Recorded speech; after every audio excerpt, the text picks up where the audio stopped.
Okey cikgu, cikgu ada masa lagi 4 minit cikgu. Ada yang dah siap? Ada cikgu saya nampak ada 2 dah siap. Cik Amdi dah siap. Yang lain dah siap boleh bagi thumbs up.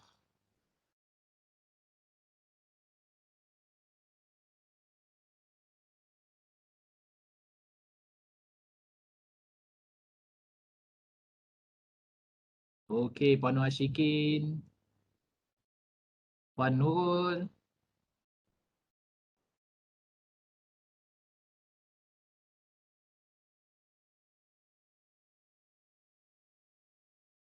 Okey, Puan Hidayat.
The day is gone. I'm still on. How could you're not near? Never say someone tell why.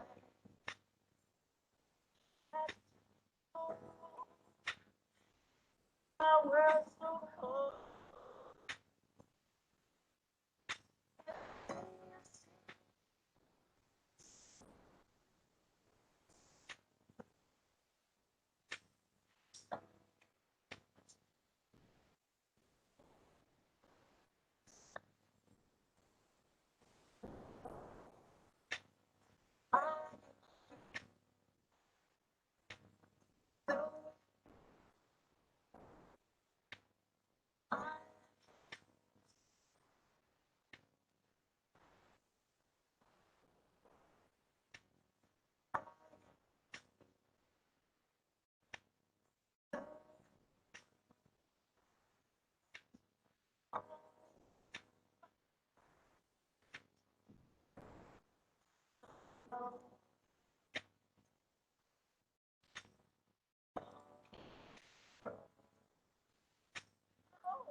just you.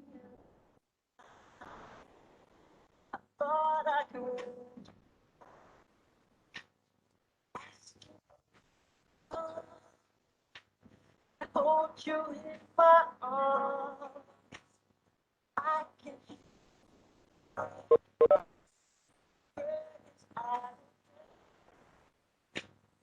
it's I need forever.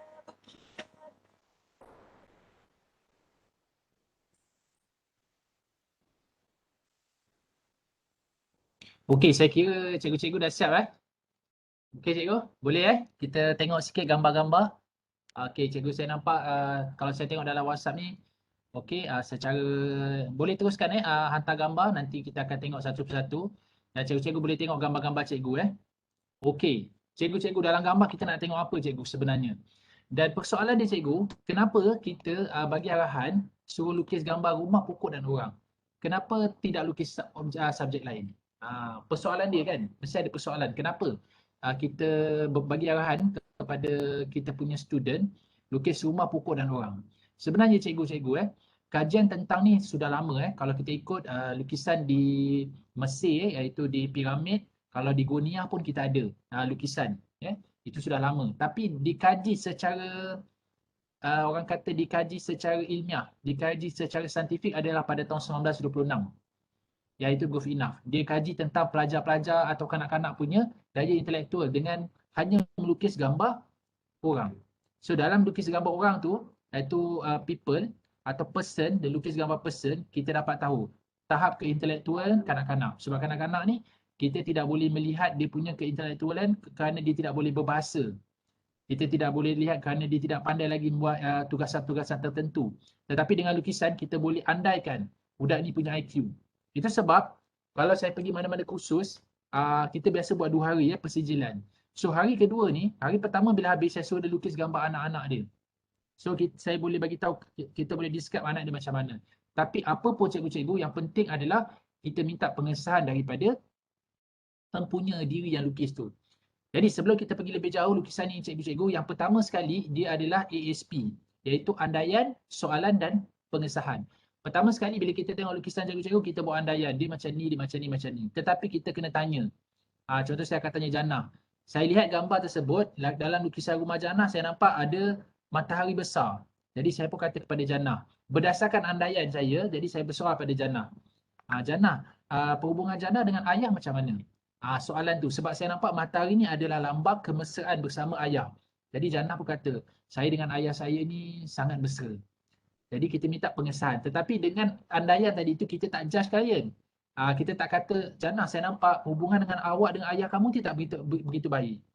Jadi kita tak judge kalian. Tapi dengan andaian tadi tu, kita gunakan andaian tadi untuk bertanya. Jannah saya nampak macam mana hubungan awak dengan ayah? Kita terus fokus bertanya. Jadi mudah untuk kita fokus apa dia punya priority. Okey, baik cikgu. Dalam gambar kita akan dapat 4 elemen. Tak boleh cakap banyak sebab kalau nak habis persijilan ni 12 jam. Ini kita ada berapa jam je, tapi kena lukis. Lukis kadang-kadang tenang. Itu penting dia. Lukis kadang-kadang tenang. Dalam gambar cikgu kita akan nampak 4 elemen. 4 elemen. Okey. Ini dari segi teorikal perspektif lah. Elemen pertama cikgu, kita akan nampak kekuatan seseorang. Kekuatan seseorang dalam gambar tersebut. Sebab cikgu-cikgu macam cikgu kan, kadang-kadang mungkin kita tak dipandang. Kita bekerja belakang tabir. Orang tak kenal potensi kita. Kan? Jadi itu sebab ada pepatah Melayu mengatakan, jangan disangka air yang tenang tiada buaya. Diam-diam ubi berisi. Diam-diam diam-diam besi berkarat. Jadi kita kadang-kadang ada individu tu diam, tapi dalam dia mempunyai semangat yang kental. Jadi macam mana kita nak tengok karakter dia? Sedangkan dia tidak menonjol, dia jenis introvert. So dari psikologi perspektif, sebenarnya kita boleh golongkan manusia ni kepada extrovert dan introvert lah. Dia banyak personality ni, ada 16, tapi yang simple adalah manusia ni extrovert dan introvert. Extrovert ni memang dia suka menonjol. Tapi tidak semestinya orang extrovert ni lebih baik berbanding introvert. Ada orang yang diam-diam ubi berisi, jangan disangka air yang tenang tiada buaya. Jadi mana kita nak tengok potensi dia? Mana kita nak tengok potensi dia? Melalui lukisan. Nanti kita akan pergi kita akan pergi satu persatu. Bertanya cikgu, saya galakkan cikgu bertanya. Sebab saya nak cikgu betul-betul dapat. 40%, 60% cikgu dapat dalam teknik lukisan ni. Mengenal personality individu. Okey. Yang kedua cikgu, kita boleh nampak dalam lukisan yang kita lukis ni, atau lukisan anak-anak buah kita lukis ni, kita boleh nampak elemen kelemahan yang kita boleh perbaiki yang kita sendiri tak sedar. Contoh, kita ni memang banyak mulut. Banyak mulut, banyak cakap. Sampai peramah kita tu sehingga kita membawang-bawang dengan orang. Jadi kita tak sedar. Kita rasa feel good dengan sesuatu perasaan tu. Tapi kita lupa bahawa kadang-kadang sesuatu karakter kita tu adalah kelemahan kita yang kita boleh perbaiki. Ini kadang-kadang istilah orang Melayu, tin kosong. Apa maksud tin kosong ni? Kalau kita baling tin kosong tu dengan tin yang berisi, tin kosong bunyi kuat. Kan? Dia kosong tapi bila baling bunyi kuat. Maknanya dia tak ada apa-apa. Tapi sebabkan dia menonjol, kadang-kadang kita nampak. Dan kita juga menggunakan ini sebagai instrumen ataupun analisis kita supaya kita lebih berhati-hati. Ada individu tu depan kita baik. Kan? Mulut manis. Tapi belakang kita, kita tak tahu. Jadi kita boleh nampak dalam gambar dia, dalam sisi gambar dia. Beza. Kita boleh kenal orang ni jenis, dia ni macam ni, belakang pun macam tu. Tapi kalau orang ni depan kita baik, belakang kita dia boleh cerita buruk pada kita. Kita boleh detect melalui lukisan. Kita boleh detect melalui lukisan. Tapi dia tak sedar. Okay? Dia tak sedar. Tapi kita minta pengesan pada dia. Jadi benda-benda negatif ni cikgu-cikgu apa kita nak buat? Kita nak bantu dia, kita nak dia perbaiki. So kekuatan ni apa kita nak buat? Kita bangunkan potensi dia. Dalam gambar tersebut. Kadang-kadang kita tak payah pergi jauh lah cikgu-cikgu. Cikgu-cikgu pun ada ramai anak kan? Boleh lukis gambar anak. Dan kita tengok sendiri. Okey, yang ketiga cikgu-cikgu. Cikgu-cikgu. Kita boleh tengok dalam gambar tersebut apa yang dipanggil sebagai desire. Apa maksudnya keinginan kita. Contoh kalau dalam rumah tu cuba tengok, ada tak kereta? Ada tak gambar kereta? Kalau ada sikit thumbs up sikit, angkat tangan. Kalau ada gambar kereta yang bukan duduk dalam garaj, yang duduk dekat luar. Itu makna dah lama PKP tu nak keluar, nak bawa anak jalan-jalan. Jadi desire tu tergambar tau melalui lukisan gambar kereta tadi tu. Ada tak gambar burung terbang? Kalau ada tu dah lama nak bebas. Rasa diri tu desire nak bebas. Ketawa puan apa ni, puan Fadilah, kan? Lama terkongkong tu. Nampak tak? Itu gambar-gambar simbol tu adalah kita tak sedar, tapi dia adalah bahasa subconscious mind kita. Kan? Apa lagi? Dah gambar ada sawah padi. Kan? Kalau kita lihat sawah padi, dia apa maksud desire kalau ada tulis sawah padi tu? Dia nak tambah pendapatan. Dia nak tambah pendapatan dia. Jadi kita boleh nampak desire seseorang itu melalui lukisan. Sebab dia tak dapat dalam dunia realiti, dia simpan dalam hati sanubari dia, terkeluar melalui lukisan. Contoh tadi tu lah, ada kereta. Macam Tuan Tamizi ada lukis kereta Tuan Tuan. Tuan Tamizi. Mungkin Tuan Tamizi nak pergi mana-mana ke, ada hasrat ke? Nak pergi mana-mana ke, bercuti ke? Tak ada, tak ada. Ada ke teringin nak pergi mana melancong? Kereta tu dalam garaj ke luar garaj? Kereta tu kereta sorong je. Kereta tarik. Kereta sorong. Kereta tarik. Kereta sorong lain Tuan. Dia lain, dia kereta. Kereta sorong ni orang kuat kerja. Tak boleh duduk diam. Saya Tamizi macam tu ke? Tak boleh duduk diam. Lebih kurang. Ada je kerja nak buat. Kan? Ada jenis karakter dia macam tu. Jadi nampak tak simbol tu, dia memang nak lukis tapi dia tak ada pun. Tapi itu desire. Contoh kalau kita tengok Puan Fadilah kan, banyak kan pokok, banyak burung Tafidah banyak burung. Ni memang Puan Fadilah dia rasa macam nak bebas atau nak keluar, nak lepas. Jadi itu simbol-simbol tu sebenarnya adalah bahasa subconscious mind kita, desire kita. Tu dia. Yang keempat tuan-tuan, kita cuba denial. Benda yang berlaku realiti dalam hidup kita, tapi kita cuba nafikan dalam dunia realiti. Contoh kita ada anak autism. Kan, contoh. Kan, dia cuba nafikan, tetapi dia akan tergambar. Contoh ada seorang ibu, dia ada 2 orang anak tapi dalam gambar tersebut dia lukis seorang je anak. Saya kata ini anak lelaki ke perempuan? Anak lelaki saya. So apa istimewa anak lelaki ni berbanding dengan anak yang lain ni, anak perempuan ni? Lepas tu dia tersentak, dia senyap. Dia kata saya ni saya dah tunggu anak ni lama, anak. Tiba dalam masa 3 tahun tu dapat anak, tapi anak perempuan. Tapi saya tunggulah 7 tahun saya tunggu untuk dapat anak lelaki. Tiba-tiba dapat detect umur 2-3 tahun anak saya autism. Saya macam tak boleh terima. Tak boleh terima saya dapat anak autism sebab saya tunggu lama.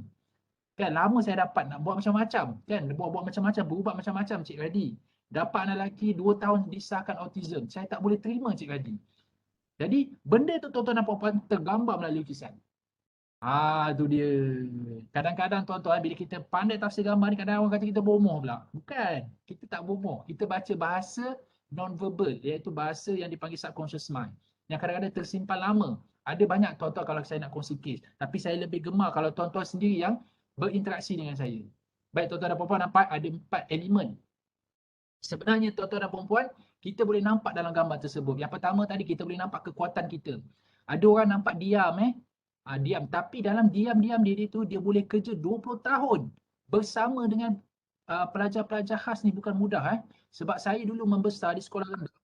Di sekolah saya tu memang ada pendidikan khas. Saya nampak macam-macam PL ada.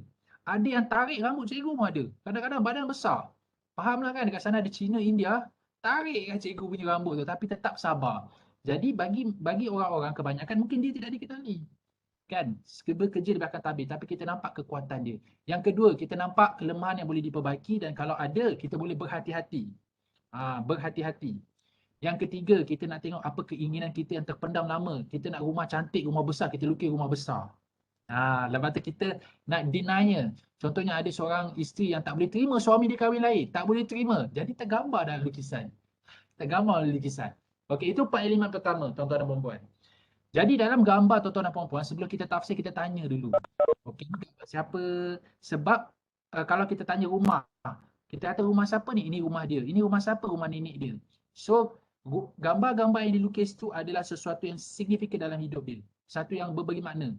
Katakan kenapa dia tak lukis rumah dia, tapi dia lukis rumah nenek dia. Sebab rumah nenek dia lebih signifikan dalam hidup dia. Dan kadang-kadang dia lukis rumah pengasuh. Kadang rumah pengasuh tu lebih signifikan dalam hidup dia. Itu dia. Jadi kita kena tanya, ini rumah, okey, ini orang ni siapa? Ini saya. Dia ni siapa? Dia ni kakak saya. Mana kakak dia signifikan dalam hidup dia? Ini siapa? Ini mak dia.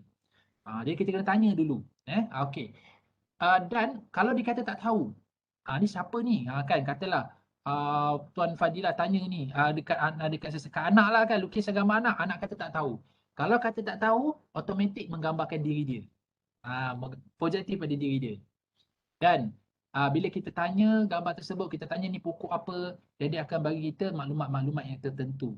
Dan tuan-tuan dan puan-puan, persoalannya kenapa rumah pokok dan orang, kenapa tak subjek lain?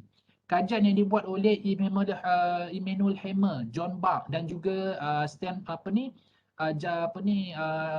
Good Enough pada tahun 96. Dia sebenarnya suruh lukis je gambar. Tuan Tamizi. Dia suruh lukis je gambar. Lukis gambar apa-apa. Dia buat lebih kurang 1782 sampel di seluruh negara. Soalan dia yang diberi adalah lukis gambar apa yang kamu bayangkan dalam pemikiran awak. Secara spontaneous. Gambar mesti spontaneous. Sebab kita nak tengok here dan now. Itu sebab saya suruh sekarang lukis. Sebab dia akan lebih memberi impak berbanding kita lukis semalam. Okey. Dan di dalam kajian gambar tu tuan-tuan dan puan-puan, di dalam kajian gambar tersebut menunjukkan bahawa 75.3% ada elemen rumah, pokok dan orang walaupun tidak disuruh. Jadi John Bach, Bern dan Immanuel Hammer duduk dan dia kaji. Akhirnya dia mendapat suatu keputusan, satu kesimpulan daripada kajian dia terhadap 1,700 lebih, 1,782 peserta dari seluruh negara, lebih kuranglah seluruh negara dia dapatkan, dan dia mendapati bahawa manusia ini ada 3 benda signifikan dalam hidup dia. Past, present and future. Iaitu rumah melambangkan hubungan kekeluargaan, bagaimana ia dibesarkan. Rumah adalah simbolik kepada hubungan kekeluargaan. It's about past, bagaimana ia dibesarkan. Dan bagaimana ia dibesarkan, dia akan menggambarkan bagaimana dia melihat diri dia. How dia defend yourself. Macam mana dia defend dia self, kita akan nampak melalui lukisan orang tadi. Itu adalah present. Nampak past daripada lukisan rumah, past macam bahasa kan, past, present dan future tense kan. Jadi past, present dan future. Future tu adalah bagaimana dia melihat impian dia yang kita tergambar melalui lukisan gambar pokok. Jadi dia buat satu modul yang dipanggil House 3%, dan apabila tahun 1978 dimurnikan oleh John Bach yang dipanggil sebagai KHTP, Kinetic House 3%. Dan pada tahun 2015, Encik Muhammad Radi dan bersama Profesor Aziz menggubal melihat modul tersebut boleh tak digunakan di dalam setting Malaysia dan untuk orang yang umum. Dan akhirnya terbinalah satu model yang dikatakan drawing of street person, yang mana kita melihat personality manusia yang sihat, yang ada masalah kesihatan mental, yang bila kesihatan mental itu tidak dijaga akan mendapat gangguan mental, dan jika gangguan mental itu tidak dirawat akan dapat penyakit mental. Dan ini semua kita boleh dapat dalam modul ADHD. Okay, ini dia. Okay, buku dia ada ya, tapi buku dia dah sold out. Hari tu saya pergi dekat JPN Kuala Nerus. Ini buku dia ada manual lah. Okay, kat sini ada 70% adalah universal, simbol. 30% adalah simbol kaca kita lah. Kaca kita. Kita banyak tahu lukis sawah padi. Cuba tengok dah gambar nanti kan. Banyak sawah padi. Banyak pokok kelapa. Ada itik lagi. Kan. Itu budaya kita tuan. Tuan-tuan dan puan-puan, cikgu-cikgu yang saya kasihi. Budaya orang jarang ada. Jadi bila kita buat kajian, oh ini ada signifikan. Mana cikgu-cikgu, kenapa kita kena lukis rumah, pokok dan orang? Sebab 3 benda ni adalah signifikan dalam hidup kita. Okey, jelas tak cikgu? Saya terpaksa laju cikgu. Boleh? Kalau kata tak boleh, Cik Tamizi angkat kad kuning, Cik Tamizi. Kalau kasih laju sangat. Puan Jana, okey Puan Jana? Boleh dapat? Okey. Jadi mari kita sama-sama kita berborak. Yang pertama cikgu-cikgu sekalian, siapa yang lukisan dia, dia lukis bentuk landscape. Jana landscape ke portrait? Okey. Okey, siapa yang kita nak tengok dulu yang portrait ni.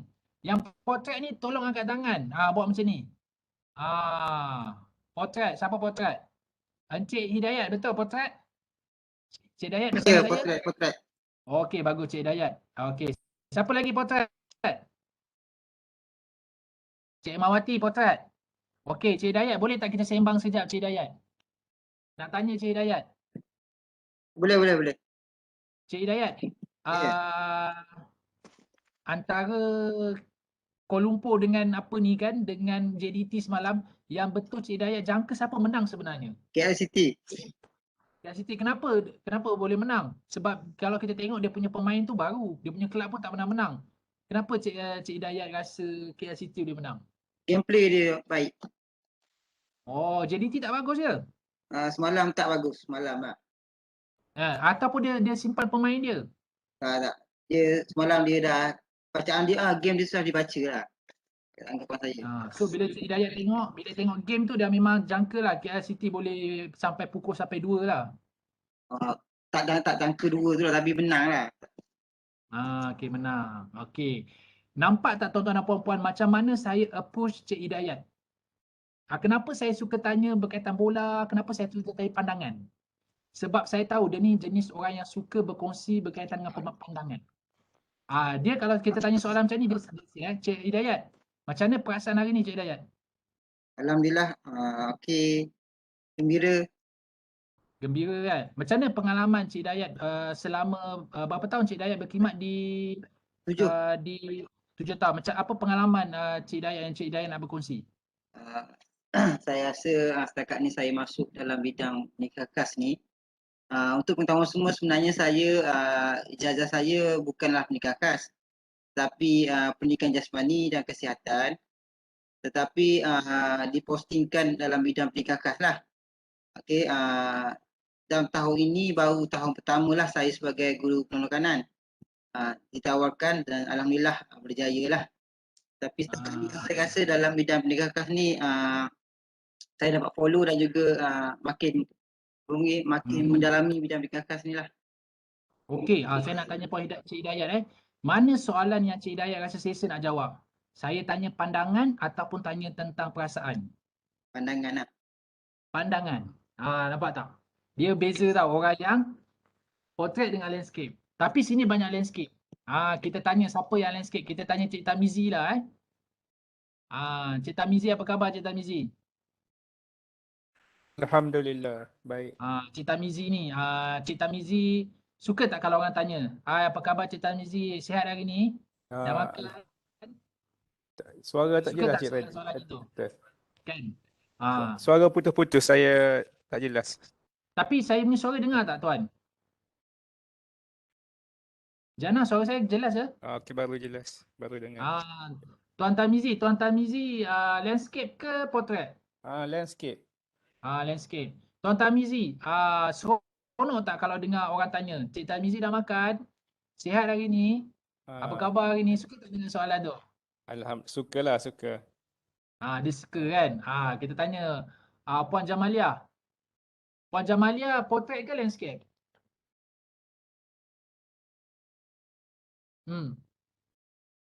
Landscape ke portrait? Jannah lah, Jannah landscape ke portrait? Saya landscape. Landscape. Jannah pun sama. Jannah suka kalau orang tanya Jannah dah makan ke belum? Apa perasaan Jannah? Macam caring lah. Ya. Kan? Kalau Cik Hidayat peduli lah kau nak tanya aku pun, buat apa, aku sihat je, aku makan je. Cik Hidayat dia tak kisah sangat kalau orang tanya. Dia tak terasa, tak touching sangat. Kau tanya ke, kau tak tanya ke, aku beli apa kan, janji aku kenyang. Itu Cik Betul Hidayat betul. punya style. Betul betul. Tapi Cik Tamizi, kalau orang tak tanya dia, kawan dia tak tanya dia nak makan ke belum, boleh sensitif tu. Dia terasa sikit Tak ada juga lah. tuan. Macam mana kalau kawan tak tanya Okey je. kan? Yelah tu, dalam hati ada tamak. Kan? Sikit lah kan tuan. Okey. Okay, tapi tak apa. Tapi kita tak boleh menilai klien lah Puan Jana ada tak? Suka tak kalau orang kata, Puan Jana apa khabar hari ni? Sihat? Puan Jana rasa macam ni? Seronok tak dengan soalan tu? Seronok. Mestilah suka. Dia seronok. Itu maksudnya, pertama sekali tuan-tuan dan puan-puan, bila kita nak approach orang, kita tengok cara dia lukis. Landscape ke portrait?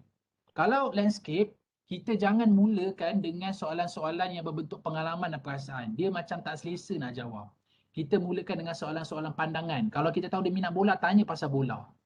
Dia seronok nak cerita. Lama-lama kita nak bina apa tau? Kita nak bina hubungan. So kalau macam ni, kalau orang yang perasaan ni, kita boleh tanya perasaan dia, tanya dia dah makan ke belum. Kita lebih touching dia punya perasaan dan juga pengalaman. Jadi mereka lebih selesa kalau kita approach macam tu. Jadi first thing first, dalam lukisan saja kita dah tahu dah preference dia. Dia punya mana yang dia lebih dia prefer. Kadang-kadang ada orang lebih suka guna kognitif. Ada orang nak cari perasaan. Jadi kalau kata landscape, dia adalah orang yang kita katakan orang yang lebih kepada suka kalau kita touch dia punya emosi. Tapi kalau orang yang macam ni, kita suka touch dia punya gagasan, kita tanya dia punya pandangan, dia suka berkongsi berkaitan dengan logik ataupun pandangan. Okey. Sekarang ni tuan-tuan dan puan-puan, cuba ingat balik dalam lukisan, apakah objek yang pertama dilukis? Okey. Kita tanya Puan Zainul lah. Puan Zainul ingat tak apa objek yang pertama dilukis? Ini khusus interaktif kena kena bercakap. Okay. Kena bercakap dengan saya. Zainul mana tu tuan? Zainal Muhammad Yusof. Ada dua kan. Zainul binti Yusof lah. Okey, saya mula-mula saya lukis gambar matahari. Okey, gambar matahari yang pertama. Ya. So gambar yang pertama ni tuan-tuan dan puan-puan adalah priority kita. Apakah keutamaan kita dalam hidup? Kalau Puan Zainul binti Yusof ini lukis matahari yang pertama, keutamaan dia adalah kemesraan. Dia pentingkan kemesraan dalam hidup. Dalam hidup dia ni apa-apa pun, apa yang terjadi, kemesraan tu penting. Betul ke Puan Zainul? Ya, betul. Berapa persen tepat? Saya rasa dalam 100% lah tepat sebab saya memang suka kepada kemesraan dan juga kata orang kita suka berkongsi apa yang kita ada. Jadi tuan-tuan dan puan-puan, pertama sekali kita boleh tanya klien kita, kita boleh tanya anak kita, kita boleh tanya pelajar kita, apa objek yang pertama dilukis. So objek yang pertama itu menggambarkan priority kita. Kita tanyalah Cik Azam. Cik Azam ada di talian? Okey, kalau tak ada, Cik Fazli ada? Cik Ahmad Fazli. Cik Azam? Ada, ya. Tuan Azam ingat tak Tuan Azam lukis objek apa yang pertama? Pokok. Pokok. Okey, Tuan Azam keutamaan Tuan adalah kejaya. Betul ke Tuan Azam? Ya. Maknanya kalau bukanlah kata Tuan tak menidakkan keluarga ataupun keutamaan Tuan ni sekarang adalah berkaitan kejaya lah Betul Tuan Azam Ya, saya. Okey, berapa persen tepat tentang diri Azam yang betul mengatakan prioriti Tuan adalah kejaya dan impian?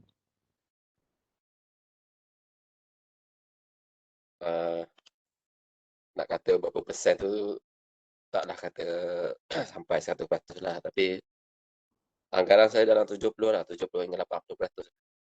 80%. Okey. Ya. Terima kasih Cik Azam. Okey, kita tanya pula Cikgu Safwanida. Cikgu Safwanida ada di talian? Yeah, okey. Siapa nak berkongsi? Okey. Jana lukisan apa pertama Jana? Di rumah. Buat rumah first. Okey. Rumah yang pertama Jana lukis. Okey, Jana, keutamaan Jana keluarga. Betul. Betul Jana Betul. Sangat Ah, betul. keutamaan Jana dalam hidup keluarga. Keluarga first priority dan orang kata tak boleh jauh lah dengan keluarga ni lah keutamaan Jana. Okey. Kalau Cik Tamizi, apa yang pertama Cik Tamizi? Lukisan yang pertama. Okey, rumah. Rumah Cik Tamizi pun family juga. Betul Cik Tamizi? Betul. Family. Okey. Okey, siapa nak tanya? Okey, siapa yang lukis orang yang pertama? Dalam projek tu banyak-banyak orang yang pertama dilukis. Siapa ada sini? Okey, Cik Jamaliah. Cik Jamaliah nak tanya sikit boleh? Okey. Cik Jamaliah ada sakit tak? Boleh tak buka mic? Open. Unmute. Sakit tu lumrah lah kan, tapi saya suka menjaga kesihatan. Ya, nampak tu. Orang yang lukis orang pertama ni, dia ada dua PL dia tau. Dia ada dua. Dia lukis orang pertama ni, keutamaan dia daripada diri dia. Tapi kita tengok karakter yang pertama, dia suka jaga kesihatan. Dia buat apa? Makan ke, senaman. Tapi dia memang akan jaga kesihatan. Yang kedua, Cik Jamaliah ni, tak tahulah kalau kita tengok pada gambar, Cik Jamaliah ni jenis orang yang suka mencari ilmu. Pergi kursus, pergi untuk tambah ilmu dalam diri dia. Jadi orang yang letak rumah pertama ni ada dua karakter positif dia. Satu, dia akan mengamalkan kesihatan, kadang-kadang makan suplemen, dia bersenam. Yang kedua, dia akan sentiasa membangunkan diri dia dengan ilmu dan kemahiran. Betul ke Puan Jamaliah? Absolutely, sir. How percent you give me? 100%. 100% tapi biasa dalam apa-apa ilmu tak ada 100 saya Jana kan. Tak, Paling post 99 lah Ya, sebabnya Tapi saya suka menghadiri webinar PDPR baru ni, saya suka menghadiri webinar bengkel-bengkel. Kadang-kadang saya menghadiri webinar yang sama sebenarnya bukan untuk nak mengumpulkan sijil, tapi kadang-kadang kita satu tu tajuk yang sama tapi tak dapat lagi. Kita tajuk yang sama, yang kedua tu, yang keenam baru dapat betul-betul macam tu. Dia jenis Puan Jamaliah ni dia tak jemu mencari ilmu. Okay, dia memang kalau orang yang pertama, jadi tuan-tuan dan puan-puan, kalau kata dia letak rumah yang pertama yang dia lukis tu rumah, jadi priority dia macam Cik Tamizi dan Puan Jana, priority dia keluarga. Dia keluarga priority dia. Okey, kalau kata dia letak pokok macam Tuan Azam, priority dia adalah impian dan kejaya. Dia kejaya, dia letak itu keutamaan dalam hidup dia. So kalau katakan dia letak orang yang pertama, dia berkaitan dengan pembangunan diri dan kesihatan diri. Okey, itu maksud dia. Kita nak tanya klien kita, apakah yang dilukis pertama? Yang dilukis pertama tu pun dah bagi satu isyarat kepada kita tentang konsep kendiri dia, personality dia. Okey. Ada lagi tak nak tanya? Kalau matahari tadi, dia melambangkan kemesraan tu yang utama dalam hidup dia.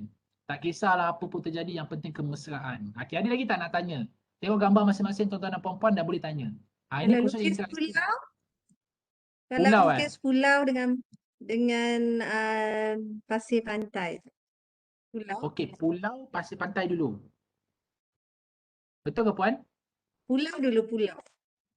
Okey, pulau dulu puan ni takut tak kalau macam tinggal keseorangan? Ada tak rasa macam tu? Ya. Maksudnya puan ni minta maaf lah saya Sekarang, sekarang saya ada perasaan takut, bimbang, resah, banyak berdepan dengan benda tu. Memang takut terlalu kehilangan banyak. keseorangan. Bukan Terutama kerana anak-anak. tinggal seorang sahaja, tetapi Aha. saya ada rasa macam tu. Selalu bimbang, selalu takut dan resah. Takut dia bersendirian ya? Takut bersendirian ya? Betul ya? Bukan maksud saya, contoh bersendirian tu di rumah tak, saya takut macam mana nak kata, saya rasa takut dengan segala benda. Bukan kerana saya takut seorang. Macam tu. Okey, kalau katakan dia lukis pulau yang pertama, maknanya kadang-kadang betul tak puan kalau saya tanya, puan ni kadang-kadang macam mana kata takut untuk berhadapan dengan masyarakat ke atau macam mana? Ya, betul. Hmm. Macam tu.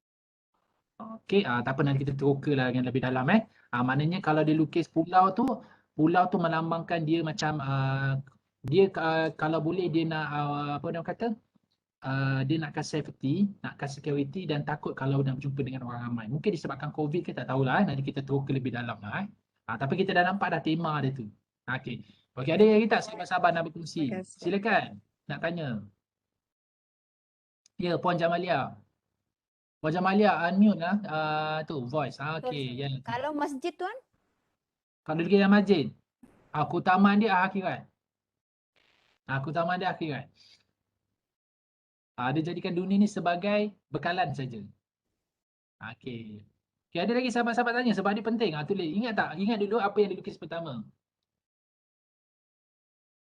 Okey kita tanya Cik Bowie lah. Cik Bowie yo, ada di talian? Tuan Bowie yo ada di talian? Okey. Cik Hamdi. Cik Hamdi ada di talian, Cik Hamdi? Ya, saya. Tuan Hamdi, apakah lukisan pertama tuan lukis? Objek. Gambar rumah. Rumah. Tuan Hamdi pun keutamaan adalah keluarga. InsyaAllah. Keluarga lah. Okey, dapat maklumat. Jadi maklumat pertama, kita tengok. Yang pertama sekali kita boleh tanya klien. Kita boleh tanya klien apakah objek atau subjek yang dilukis pertama. Sebab objek atau subjek yang dilukis pertama itu sebenarnya melambangkan. Ya, tuan-tuan dan puan-puan, cikgu-cikgu yang saya kasih adalah melambangkan priority hidup dia, keutamaan dalam hidup dia. Okey? Itu dia. Kalau rumah, keluarga, pokok biasanya impian. Kalau orang biasanya berkaitan dengan pembangunan kendiri. Itu dia. Sekarang cuba cikgu tengok. Cikgu-cikgu tengok apakah gambar yang berada di tengah. Kalau nak tahu, kita lipat je gambar kita kepada 4.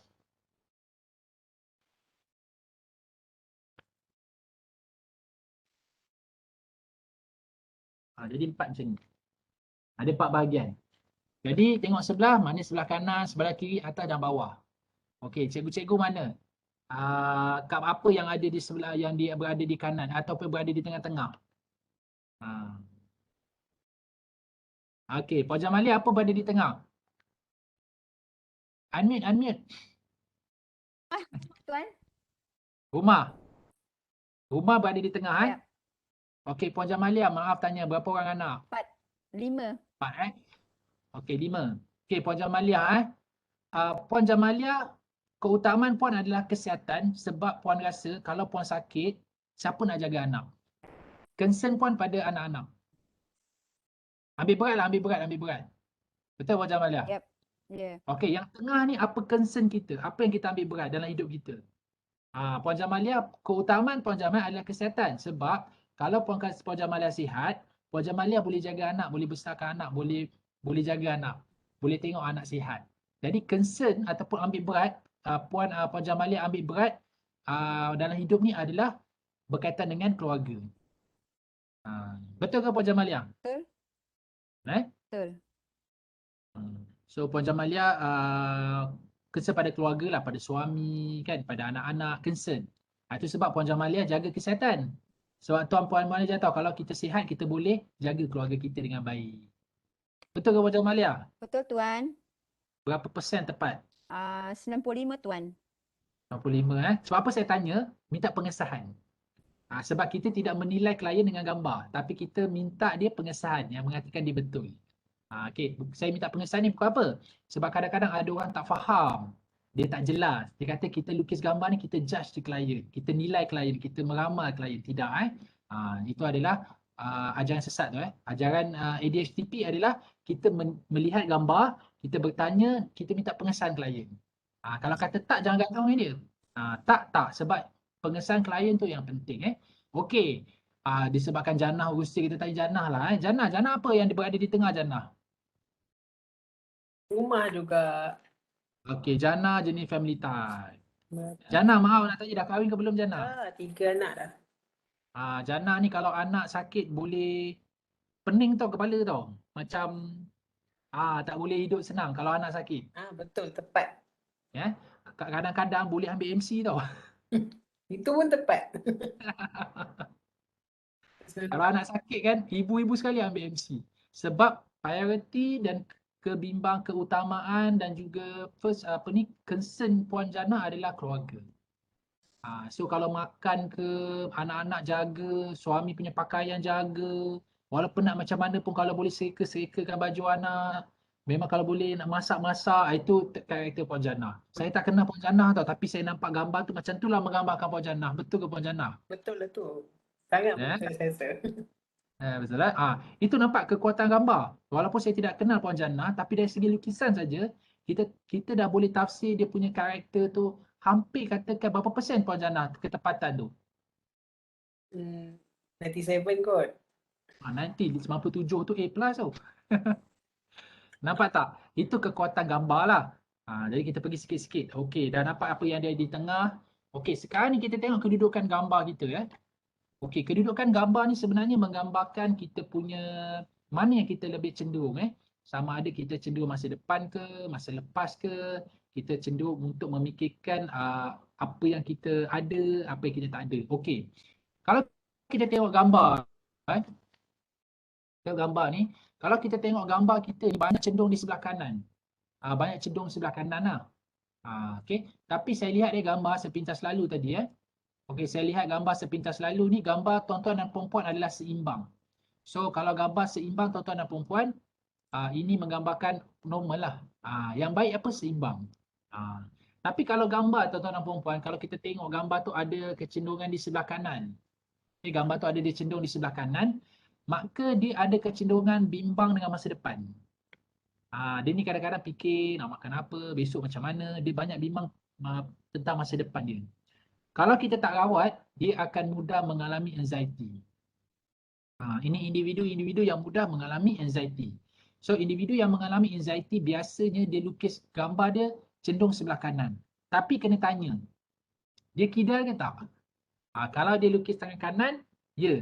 Maknanya dia memang orang kata kalau dia cenderung sebelah kanan, memang dia seorang yang orang kata jenis yang banyak bimbang tentang masa depan dan dia mudah mengalami anxiety. Itu dia kalau sebelah kanan. Kalau sebelah kiri, banyak cenderung sebelah kiri ni. Kan? Yang ini kita boleh lihat individu yang terperangkap, terlekat dengan kesedihan masa lampau. Contohnya dia masih trauma, mak dia dah meninggal. Dia masih trauma, dia pernah dirogol. Dia trauma, didera. Jadi individu ni biasanya dia banyak terlekat dengan kisah silam. Mengalami kesedihan pada masa silam. Dan mereka ini biasanya adalah mereka yang mudah mengalami depression ataupun kemurungan. Kalau kita nampak gambar dia banyak cenderung sebelah kiri. Tapi kalau dikidal terbalik lah Puan Jana. Yang kanan jadi kiri, yang kiri jadi kanan. Itu je kalau dikidal. Itu sebab tuan-tuan dan puan-puan, kalau kata kita nak mentafsir gambar, kita kena dapatkan, kalau katakan individu tu, dia tak nak, dia macam orang kata merahsiakan. Dia rahsiakan, dia tak nak identiti dia diketahui. Kan ada kan macam tu kan? Dia tak nak identitinya diketahui. Jadi cara paling baik adalah, boleh tak kita tafsir persoalan ni, boleh tak kita tafsir gambar dia? Jawapan dia boleh. Tetapi dapatkan 5 maklumat ni. Pertama, jantina dia. Sebab apa? Lukisan lelaki dengan perempuan ada sedikit perbezaan. Okey, lukisan lelaki dan perempuan ada sedikit perbezaan dia. Apa perbezaan dia? Lelaki yang lukis gambar lelaki dulu adalah normal. Tapi lelaki yang lukis gambar perempuan dulu adalah dia ada kecenderungan. Ada kecenderungan untuk menjadi ada kecelaruan identiti jantina ataupun bahasa psikologi kita panggil transseksual, ataupun dia ada mengalami orientasi seksual yang songsang. Contohnya gay. Kalau dia lukis lelaki, lukis perempuan dahulu. Begitu juga dengan perempuan yang lukis gambar lelaki dulu. Jadi ada makna, kalau ada perbezaan antara lukisan lelaki dan perempuan. Lagi satu, kalau lelaki lukis gambar bulu mata, lukis kupit bow, gambar bibir, besarkan bagai punggung. Yang ini menggambarkan lelaki ini ada kecenderungan homoseksual. Kalau perempuan normal. Nampak ada berbeza. Kalau perempuan banyak lukis gambar basikal, banyak lukis gambar kayu balak, yang ni perempuan ni dia, jenis dia lebih kasar. Dan ada kemungkinan dia lesbian. Nampak tu. Jadi kita kena tahu dia punya jantina dia. So yang kedua, kita kena tahu apa? Kita kena tahu umur dia.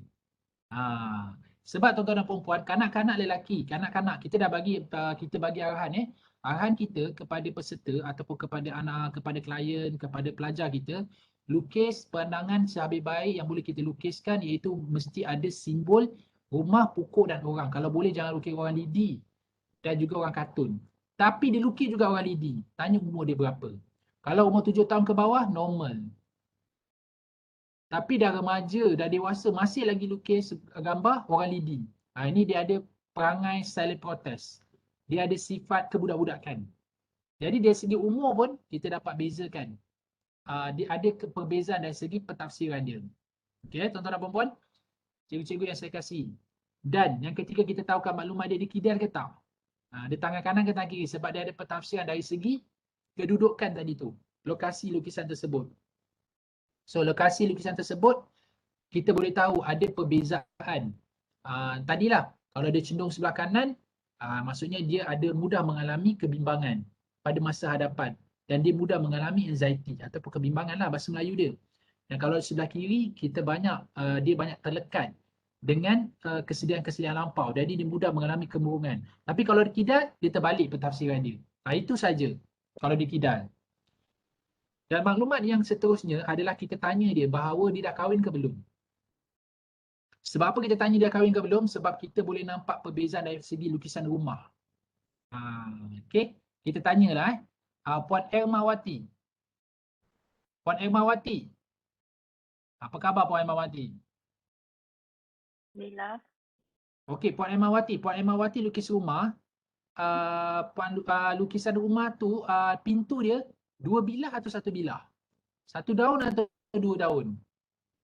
Saya lukis gambar tingkap rumah. Okey, rumah? Rumah ni tak ada lah. Tingkap rumah je. Pintu tak ada? Tak ada. Pintu tak ada Puan Irma ni jenis pemalu ke? Ya, betul. Pemalu lah orangnya Okey. Okey, tak apa. Puan Jana lah Jana lah jadi klien saya lah, tutup kamera semua. Puan Jana, pintu tu double 2 bilah ke 1 bilah? Dia bulat macam ni tu. Okey. Okey lah, puan ni kalau bulat macam tu kalau bulat macam tu, puan ni jenis orang yang manja lah, manja kan. Manja. Lepas tu macam orang kata apa, sifat-sifat kewanitaan lah. Jaga sifat-sifat kewanitaan. Mungkin juga rapat dengan mak. Mungkin apa? Rapat dengan ibu. Itu betul lah. Okey. Tapi nampak kan puan ni jenis peramah. Suka orang datang rumah. Sebab nampak ada laluan pejalan kaki tu. Kan, suka orang datang rumah lah. Tapi peramah orangnya Puan Jana ni orangnya peramah. Dan rapat dengan ibu dia. Kalau nak berbanding dengan suami, lebih rapat dengan ibu nampak dalam rumah tu. Betul. Bila tengok dalam rumah tu nampak puan lebih rapat dengan ibu berbanding dengan suami. Betul lah tu. So Puan Jana jadi bukanlah apa kita bantu saya sebab yang lain tutup ni kan. Puan Ermawati pun adalah. Okey, tak apa dapat petang macam ni kan. Memang kena ada interaktif. Okey, jadi kan kita tanya dia dah kahwin ke belum. Jadi biasanya orang dah kahwin, kalau orang dah kahwin, dia lukis pintu dia bilah dia 2 tau. 2 bilah. Jadi jenis orang apa tau? Jadi jenis rapat dengan suami dia. Dia dengan suami dia macam kawan karib. Dia rapat dengan pasangan dia. Tapi kalau orang tu belum kahwin, biasanya orang yang belum kahwin biasanya dia sudah terbuka untuk ada pasangan. Dia sudah ada terbuka untuk ada pasangan. Jadi pintu tadi tu pun menggambarkan ada perbezaan dari segi pentafsiran. Pentafsiran dari segi apa? Pentafsiran dari segi perhubungan. Jadi dah kahwin ke belum? Jadi dah sikit pentafsiran yang berbeza. Okey, itu kalau kita tahu. Dan akhir sekali kita boleh tanya dia kerja apa. Okey, kenapa kita kata tanya dia kerja apa? Dalam gambar ADHP ni, kalau kita katakan dia datang kat kita kan, kita suruhlah Puan Ermawati lukis. Puan Ermawati kata saya tak pandai melukis lah. Dan jika dia tak pandai melukis, sebenarnya Puan Jana dia satu bonus bagi kita. Dia bonus. Sebab apa? Dalam ADHP ni, drawing auxiliary person, bukan kita nak tengok artistic ability. Tak. Siapa yang pandai melukis, siapa yang cantik melukis, tak. Kita nak melihat makna di sebalik lukisan tersebut. Jadi kan melalui kajian yang menunjukkan bahawa mereka yang pandai melukis dengan mereka yang tak pandai melukis, mana lebih tepat pentafsiran yang tak pandai melukis. Sebab mereka melukis melalui subconscious mind. Berbanding dengan mereka yang pandai melukis. Sebab mereka yang pandai melukis ni, mereka banyak melukis menggunakan kognitif. Macam contoh arkitek. Dia mestilah dia ada design dia. Okey, kalau design dia macam ni, rumah dia mesti terletak sana, terletak sini. Jadi dia ada design dia. Jadi kita boleh faham, kita boleh kenal. Jadi dia banyak guna kognitif. Dan pentafsiran dia tak begitu tepat. Dan saya banyak kali jumpa mereka yang art design, mereka yang pandai melukis. Bila kita tafsir, banyak yang tak kena lah dengan dia. Banyak yang tak kena. Itu sebab Puan Emma, kalau ada datang kepada individu, datang nak kata suruh lukis buat ADSTP, dia kata tak kerti melukis. Bonus. Lagi tepat pentafsiran dia. Yang kedua, katakan yang datang tu adalah kanak-kanak dengan dewasa. Mana lebih tepat pentafsiran dia, Cik Radi? Kanak-kanak. Sebab kanak-kanak lebih genuine. Kanak-kanak lebih genuine. Itu sebab kalau sekolah-sekolah khas, memang praktikal guna. Tapi saya tak bolehlah kata, nanti orang kata saya exaggeration. Saya melebih-lebihkan. Jadi saya tak adalah kata. Jadi tuan-tuan dan puan-puan nanti Puan Emawati balik ke setting, suruh lukis, nanti tengok. Tapi tak ada modul, nanti saya bagi dalam WhatsApp group. Nanti saya bagi Puan Jana minta saya bagi sikit macam slideshow lah. Kalau nak buku nanti boleh tempahlah kat Jana. Jana susun, kita akan beli buku-buku dah sold out dalam proses reprint tadi. Okey. Mereka yang reti melukis, yang tak reti melukis, mana lebih tepat tak reti melukis? Kanak-kanak dengan dewasa, mana lebih tepat kanak-kanak? Antara orang yang mengalami mental issue, klinikal lah, orang yang mengalami mental issue dengan mereka yang normal, mana lebih tepat? Mereka yang ada masalah mental. Mereka yang ada masalah mental. Sebab itu tuan-tuan dan puan-puan lukisan projektif ni mula diperkenalkan dalam clinical setting untuk kita mengenal skizofrenia. Nanti kalau Puan Jana ke Puan Emawati balik kepada setting, pergi, dapatkan gambar tersebut, memang obvious tau. Lukisan orang normal dengan orang tak normal, memang obvious. Orang yang tak normal ni kita boleh nampak lukisan dia pelik, lukisan dia macam tak seimbang. Macam tuan-tuan dan puan-puan tengok lukisan kan seimbang lukisan. Tapi kalau kita tengok lukisan orang yang tak normal, yang ada masalah kebimbangan, bipolar, skizofrenia, narcissistic, sexual mania, transsexual, LGBT, memang boleh jelas nampak dalam lukisan dia. Saya punya kajian kepada 20 orang maknya. Ini kajian saya ni, kajian master 20 maknya saya guna kan. Memang sama, ada satu pattern tau mereka ni tau. Mereka ni macam ada pattern. Jadi memang kita boleh kenal.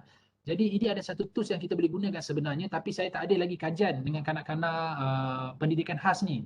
Jadi cikgu-cikgu boleh buat. Terutama Puan Jamalia.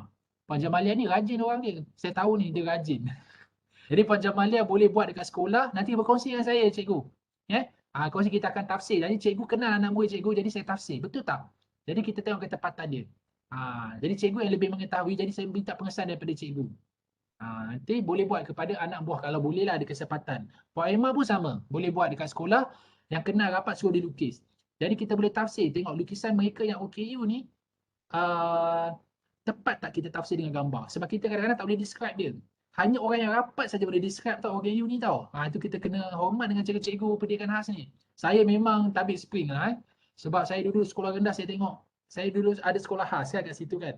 Memang cikgu-cikgu sekolah khas ni kalau jiwa tak kental, memang jangan mimpi lah nak tahan sampai 20 tahun, 10 tahun Jadi kita boleh tengok dalam lukisan tu. Okey, setakat ni ada soalan. Jana ada soalan. Emawati ada soalan. Sahabat-sahabat ada soalan, silakan. Puan Jamalia ada soalan? Okey, silakan kalau ada.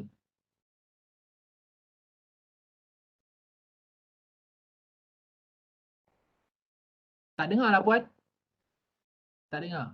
Saya biasa suruh kanak-kanak istimewa melukis ni. Terutama budak autism. Budak autism ni dia cantik lukisan dia. Dan tepat. Kadang-kadang dia lukis kita tapi ala-ala kartun macam tu. Dia lukis kita ala-ala kartun. Macam mana kita nak highlightkan dia punya bakat tuan? Okey, nanti kan tuan-puan, kalau kata tengok Puan Jamalia akan biasa ikut lukisan, ada tak lukisan dia sangat kalau dia lukis tu lurus-lurus lukisan dia?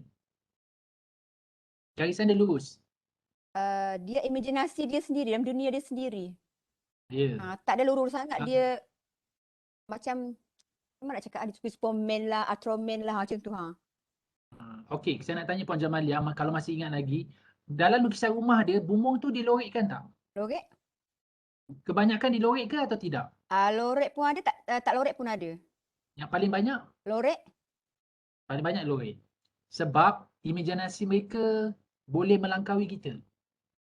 Kalau dalam ADHD, kalau rumah anak dilorikkan bukanlah masuk autism, tak ya. Kebanyakan anak-anak ni imajinasi dia sangat bagus. Sebab autism ni dia ada dunia dia tau. Dia ada dunia dia.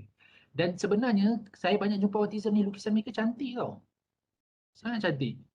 Dan mereka ni kalau kita ajar mereka cepat ingat. Kalau kita ajar macam ni, mereka memang dia orang ikutlah. Satu persatu dia boleh ingat.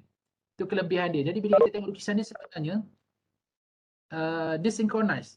Tapi nampak benda tu macam, adalah nanti kalau kita tunjuk nanti Puan Jamalia, kalau ada masa kita boleh jumpa lukis gambar, nanti kita akan tengok. Kita boleh tengok potensi dia. Tapi khusus 2 jam ni Puan Jamalia, tak boleh nak cerita semualah. Nanti kalau ada khusus nanti saya akan bagi tahu lah. Pergi khusus persijilan 12 jam. Dekat situ kita akan dedahkan rumah pokok orang. Puan Jamalia tengok je gambar tu dah boleh describe dah. Saya tak kenal Puan Janah ni tau. Jarang jumpa. Tanya je, tengok gambar dah sub dah nampak dah. Itu kelebihan the power of drawing tau. Tengok je pap. Dia cakap macam Puan Jamalia saya tengok gambar. Puan Janah saya tengok gambar pap saya dah dapat dah. Dia ni jenis orang yang lemah lembut orangnya. Lemah lembut orangnya. Lepas tu rapat dengan ibu. Suka orang datang rumah. Very friendly dia ni. Tapi jangan marah-marah dia. Nanti dia sensitif nanti. Jadi memang nampak dalam gambar tu. Saya tak kenal Janah tapi boleh describe lah. Tapi tak sesi tepat. Nanti Puan Jamalia saya nampak bersemangat. Nanti insyaAllah kita buat khusus. Puan Jamalia join. Lepas tu kita boleh bantulah. Puan Jamalia boleh bantu kawan-kawan yang lain ni. Okey. Okey tuan-tuan dan puan-puan. Ada lagi soalan tak? Saya suka soalan gambar tersebut. Puan Emma ada nak tanya apa-apa tak? Tentang simbol-simbol ke? Puan Janah ada nak tanya? Tak ada tadi. Cuma yang dekat bahagian chat ni ada soalan jika banyak bilik pintu tu. Okey. Okey, saya jawab soalan. Okey, kenalah soalan. Jangan pecah rasa gitu. Okey, yang ni. Jawirat mana ni? Hujan. Kat mana Ada dekat Tuan Fadilah binti Tuan Syarif yang dia tanya jika banyak bilah pintu macam mana tu? Okey, saya nak tanya Puan Fadilah. Puan Fadilah ada tak dekat dalam ni? Boleh tak berkomunikasi dengan saya? Okey, boleh. Okey, Puan Fadilah memang lukis rumah banyak pintu ke? Ya. Okey, berapa pintu kalau saya boleh tahu? Sebab rumahnya ni kan ada pintu yang banyak bilah 3 dan ada yang lain tu ada satu macam tu. Banyak pintu rumah tu. Banyak pintu. Puan saya nak tanya Puan Fadilah. Puan Fadilah nak jadi lebih peramah ke memang Puan Fadilah ni memang peramah? Ya, betul. Saya adalah orang yang peramah dan saya nak jadi yang lebih peramah lagi. Tu. Pintu banyak ni dia orang yang nak jadi lebih peramah lah orangnya biasanya. Dan nak jadi lebih peramah. Jadi banyak pintu biasanya. Itulah maksudnya Puan bertepat ke dengan diri Puan? Ya, alhamdulillah. Setakat ni lah. Okey. Okey, boleh tanya soalan ni sebab memang tak akan habis lah kalau nak tanya lah. Tak payah minat lah. Nak tanya. Okey, wildcard Cikgu Hidayah. Okey, jika banyak bilah pintu dan hujan. Okey, Cik Zahari. Boleh tak saya berkomunikasi dengan Cik Zahari? Cik Zahari ada di talian. Saya kena tanya orang yang punya tau. Sebab biar tepat. Cik Zahari rumah ada hujan ke? Ya, hujan sekarang. Tak. Hujan. Okey. Bukan lukisan hujan Bukan. Bukan. Okey. Okey. Ada soalan lagi? Kalau ada soalan saya jawab soalan. Saya lebih suka jawab soalan sebab yang lebih tepat lah Okey, kalau tak ada, okey, Puan Jamalia Satu sila. lagi. Tentang ombak. Kalau hujan Okey, Puan macam punya mana rumah hujan? ada ombak Puan Fadilah dalam lukisan Ya. Okey, kalau ombak ni di sebelah kanan ke sebelah kiri? Di tengah-tengah. Bawah tu the hole. Okey, kalau kata ombak ni seolah-olah dalam hidup Puan ni kadang-kadang ada benda yang terumak ambing. Ya. Betul tuan? Tepat. Tepat. Kalau nak boleh berkongsi sikit terumbang ambing ni sebab apa tu? Kerjaya? Kerjaya terumbang Mm-mm. ambing lah. Sebab kalau kita tengok gambar, terumbang ambing tu lepas tu ada pokok tak kat tengah tu? Tak ada. Pokok di belah kanan. Di kanan. Mm-mm. Okey, jadi kalau kata ombak di sebelah kanan atau di tengah, biasanya adalah individu yang macam rasa terumbang ambing sikit dalam kehidupan dia. Itu dia. Okey, Puan Jamalia tadi macam nak tanya soalan. Ya. Saya ada 2 soalan Saya tuan. nak tanya soalan dulu, Tuan. Okey, Cik Zahari silakan. Kita bagi dulu Cik Zahari ya. Kesian Puan Jamilah. Okey, Tak apa, lepas ni kalau kita- saya kalau lukis rumah mesti saya buat pagar. Okey, pagar okey. Ha. Okey, Cik Zahari. Cik Zahari ada tak pengalaman okey, rumah di sebelah kanan ke sebelah kiri? Rumah sebelah kanan. Okey. Ada tak rasa yalah kalau belah kanan ni Cik Zahari macam terlalu berjaga-jaga keselamatan dalam rumah tu? Pernah tak kalau tidur mesti Tuan Zahari pastikan rumah dah kunci, selamat. Ada tak rasa macam tu? Betul. Kalau kata betul. rumah ada pagar, kalau biasa Cik Zahari rumah ada pagar, tuan-tuan dan puan-puan, cikgu-cikgu yang saya kasihi, biasanya orang yang terlalu jaga keselamatan dalam rumah. Ada letak Ya. lampu tak dekat rumah? Lampu ke atau CCTV ke? Macam mana? Ada letak lampu ke CCTV ke? Lampu Atau- tu memang ada sekeliling rumah. Sekeliling kau. Lampu ada. Terima kasih Cik Zahari. Itu maksud dia lah Cik Zahari. Okey, baik. Masih kembali. Ya, Puan Jamalia. Ya, silakan. Mike. Saya ada 2 soalan. Yang pertama, Silakan. kalau hujan tu macam mana, dan kalau ada bunga-bunga banyak atas pokok macam mana? Okey, nak tanya Puan Jamalia punya lukisan ada banyak hujan ke? Ada hujan ke? Tak ada. Saya tanya simbol. Okey, simbol hujan. Hujan ni lambang kesedihan. Biasanya orang yang kemurungan, orang yang anxiety ataupun hidup dia trauma, dia biasa lukis gambar hujan. Okey, Puan Jamalia banyak lukis gambar bunga ke? Tak ada. Saya nak tanya simbol je. Bunga atas Kalau pokok. bunga ni, kalau banyak ni jenis orang yang sukakan kecantikan.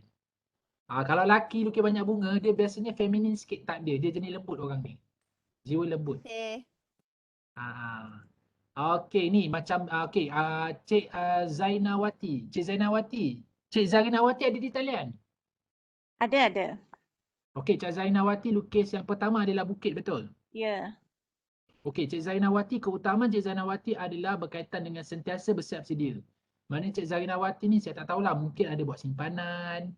Kalau belanja pun kawal-kawal supaya sentiasa tahu bahawa dunia ni adalah banyak cabaran dan Puan Zainah sentiasa berwaspada. Betul kot. Betul Puan Zainawati Ya. So simpanan berapa ada? Banyak? Ada simpanan pun. Kalau banyak nanti saya nak scam ni. Tak ada. Jadi Puan Zainawati jenis yang ni lah, macam sentiasa berhati-hati dan sentiasa bersiap sedia menghadapi cabaran hidup. Okey. Puan Zainawati melihat dunia ni sebagai satu bentuk ujian. Okey, baik.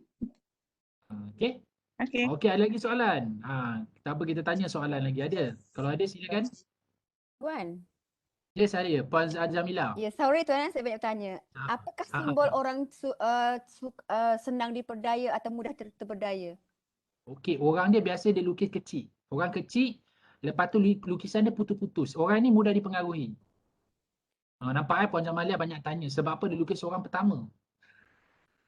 Dia pembangunan kendiri dia tu. Nampak jelas banyak tanya. Sebab kita nampak dia lukis orang pertama. Nampak gambar tak pernah menipu tuan-tuan dan perempuan Gambar tak pernah menipu. Bahasa subconscious mind. Okey, sekarang kita tengok tahap tekanan. Okey, tahap tekanan tu kalau kata tahap tekanan dia kuat. Kan? Tahap tekanan dia kuat. Okey, tahap tekanan dia kuat. Kita nak tahu macam mana tahap tekanan dia kuat adalah kita pusing belakang lukisan tu. Kalau kata timbul lukisan tersebut, ni kita kata tahap tekanan kuat. So biasanya kalau tahap tekanan kuat tu adalah individu kalau dia buat kerja bersungguh-sungguh. Dia jenis orang yang optimis. Bersemangat orangnya. Okey, bersemangat orang dia. Tapi ada juga elemen negatif. Elemen negatif dia yang boleh diperbaiki, dia mudah panas baran. Dia mudah panas baran, dia agresif orangnya. Kalau dia tak tekanan dia kuat. Tapi dari sudut positif, dia jenis orang yang kuat semangat, confidence level dia bagus, kan? Jadi dia optimis. Kalau kita bagi tugas kat dia optimis. Tapi dari segi negatif, dia jenis orang yang mudah panas baran. Hot temper. Itu kalau kita tengok, kalau lukisan dia, tahap tekanan dia. So kalau tahap tekanan lukisan tersebut, halus saja. Halus yang ni jenis orang yang optimis. Optimis pesimis, maafkan saya, pesimis. Orang ni jenis macam kurang semangat, kurang keyakinan diri, mudah dipengaruhi. Okey, mudah dipengaruhi. Okey, jadi kan tadi kan saya sebut sebelah kanan, sebelah kiri kan. Okey, kalau kita nampak gambar tu cenderung sebelah atas. Kan, gambar tu kecenderungan dia belah atas. Ini adalah individu yang kita katakan optimis dan kadang-kadang dia letakkan satu matlamat hidup dia terlalu idealistik. Dan kadang-kadang orang yang idealistik ni boleh menyebabkan dia tertekan kerana dia tidak dapat mencapai apa yang dia expect atau yang dia jangka. Jadi orang yang jadi macam ni dia mudah tertekan jika dia mudah kecewa dan mudah tertekan jika dia punya matlamat tak tercapai. Jadi orang macam ni yang duduk banyak atas ni, dia jenis orang yang terlalu optimis dalam kehidupan dia dan dia perlu belajar untuk lebih realistik. Itu dia. Kalau dia di atas lah. Kalau di bawah, individu ni jenis yang pesimis. Pesimis ni apa tahu? Kalau buat kerja, asal buat aja. Dia kurang keyakinan, dia rasa macam diri dia lemah, diri dia tak bermaya, diri dia tak cekap, dia tak suka ambil tanggungjawab. Dia seorang optimis. Kalau gambar dia dekat bahagian bawah. Jadi boleh nampak kedudukan lukisan itu dah menggambarkan secara tidak langsung dia punya karakter dia atau personality dia. Normal macam mana? Normal berada di tengah. Dia seimbang. Dia seimbang. Okey, boleh kita tengok chat kalau ada soalan. Okey, nak tanya tuan, jika ada lukis tiang elektrik atas bukit, apa maksud dia? Okey, kita tanya Puan Hidayat lah. Tuan Hidayat ada di talian? Tuan Hidayat di talian? Okey, Tuan Hidayat memang lukisan Tuan Hidayat ke tiang elektrik atas bukit?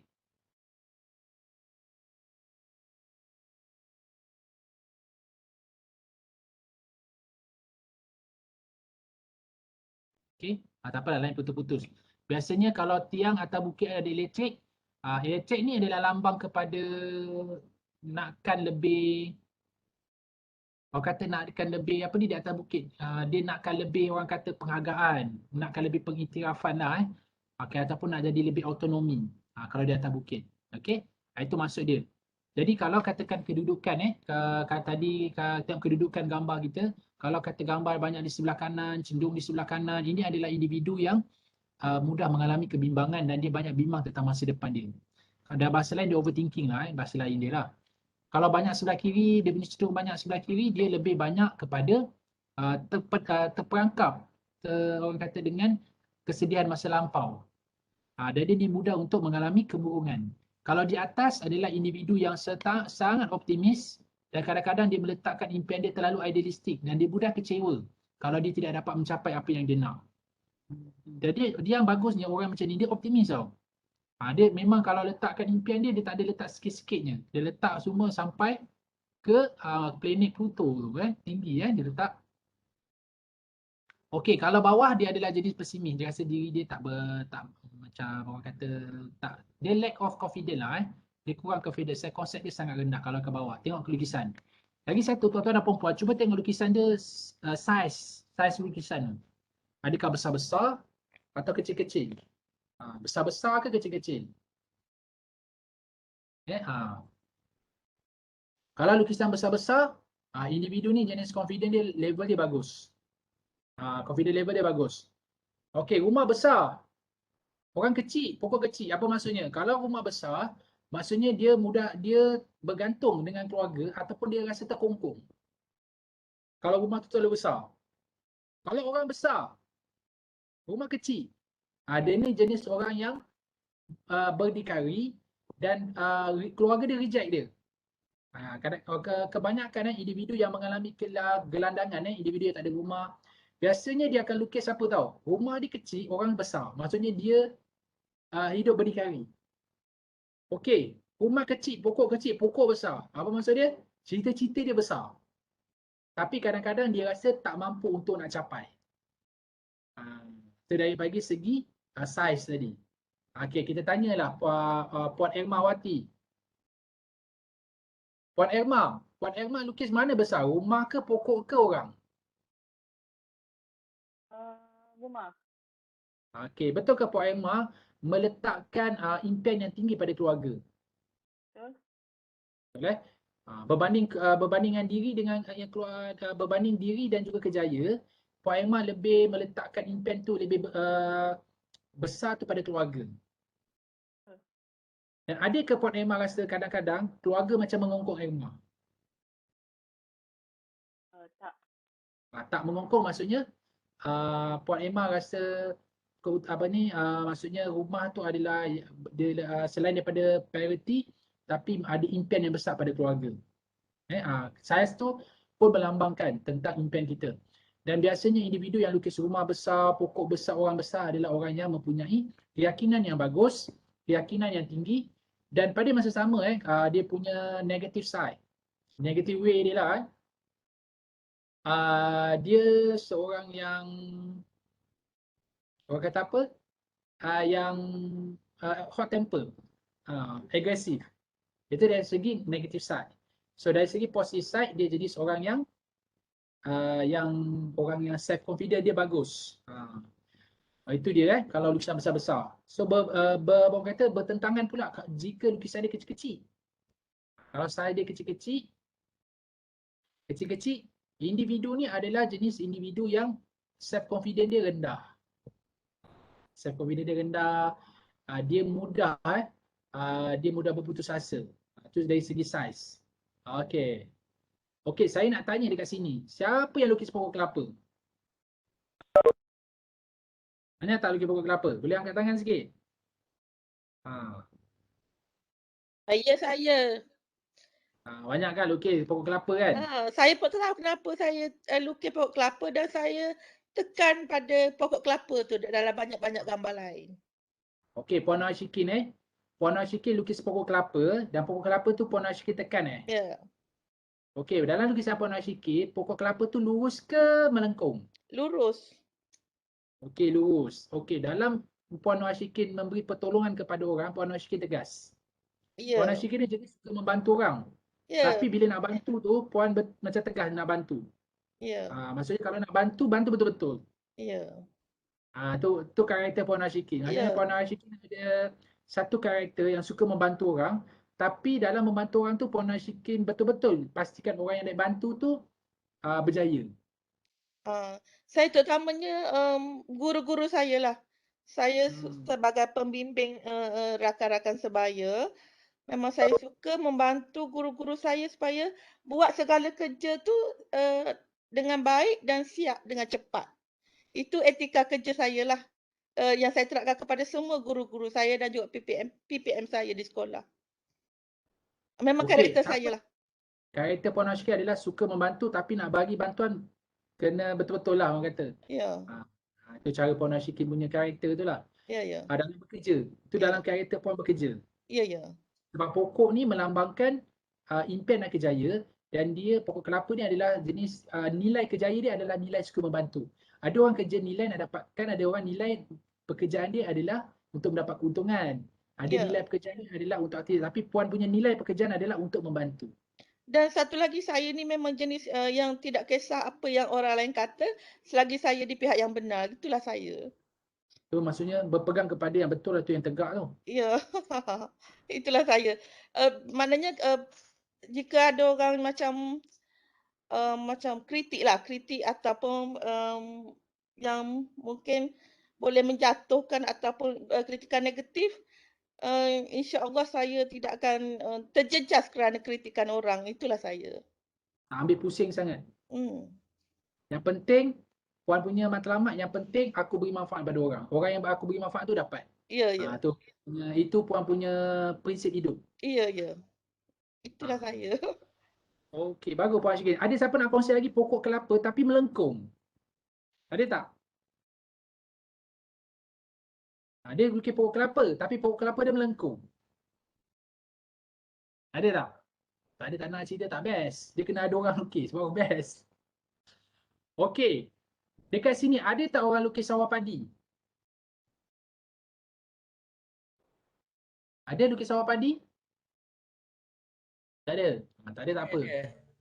Okey, siapa boleh tak berkongsi? Siapa di sana? Sawah padi Ya, ya. Siapa tuan? Nama? Zulkifli. Okey, Cik Zul. Cik Zul lukis sawah padi sebelah kanan ke sebelah kiri atau di tengah? Lukis penuh. Okey, Tuan Zul ada tak buat kerja-kerja sampingan untuk menambahkan pendapatan?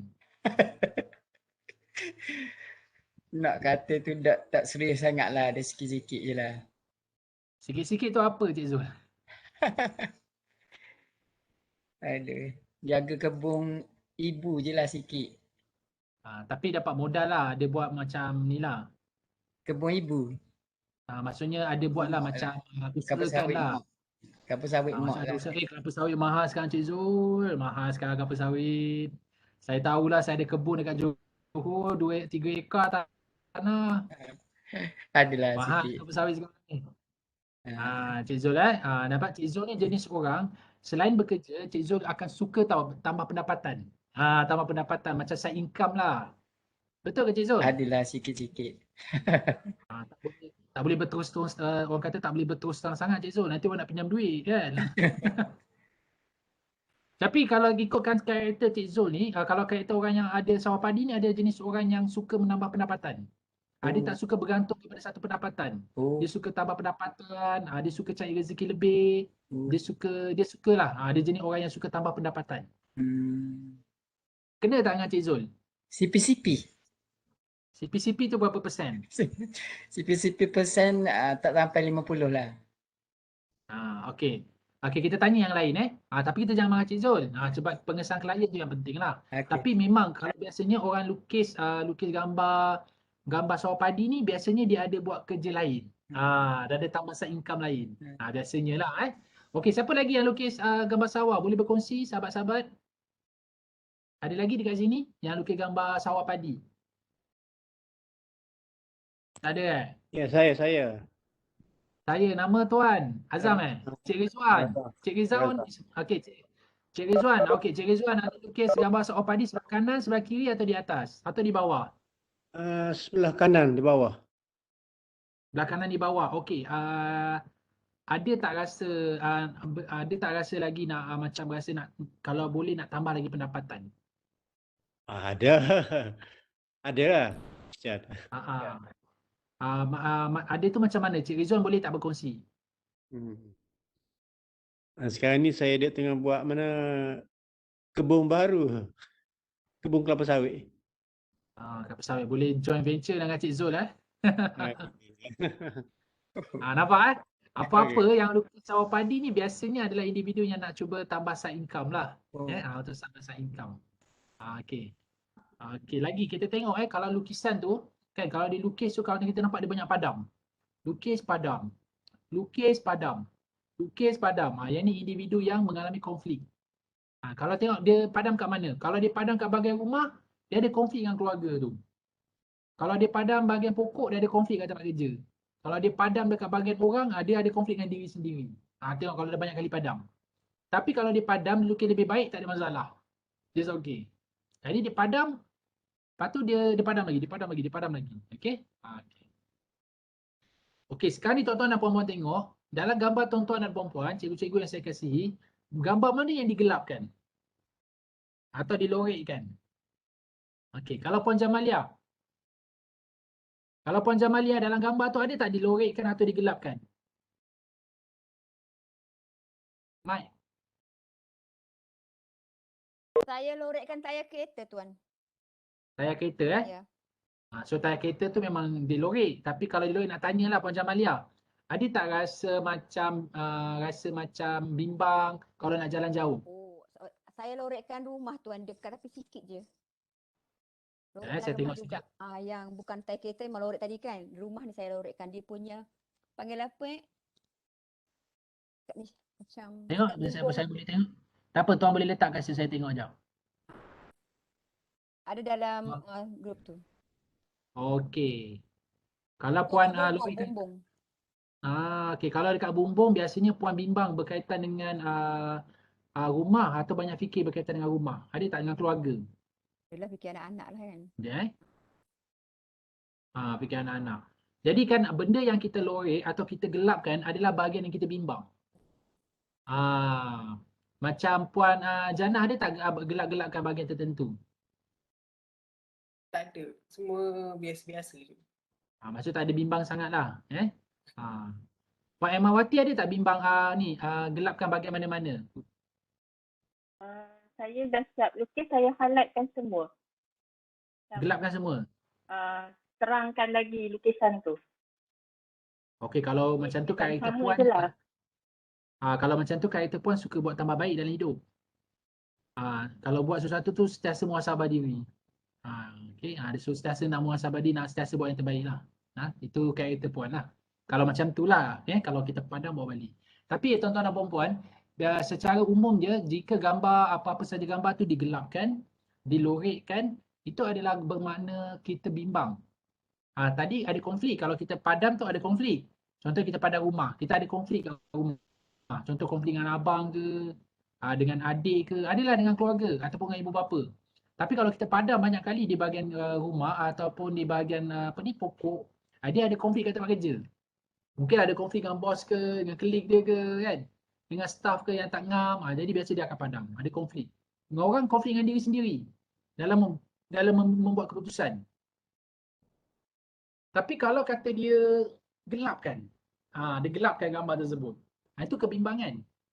Contoh kalau kat rumah dia banyak bimbang tentang keluarga dia, apa anak dia buat, kan dia bimbang. Kalau dia gelapkan dekat kerja, dia bimbang kerja dia banyak lagi kerja tak siap, kan.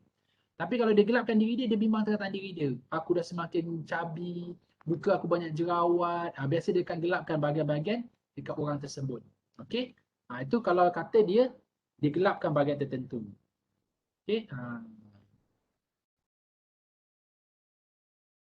Okey.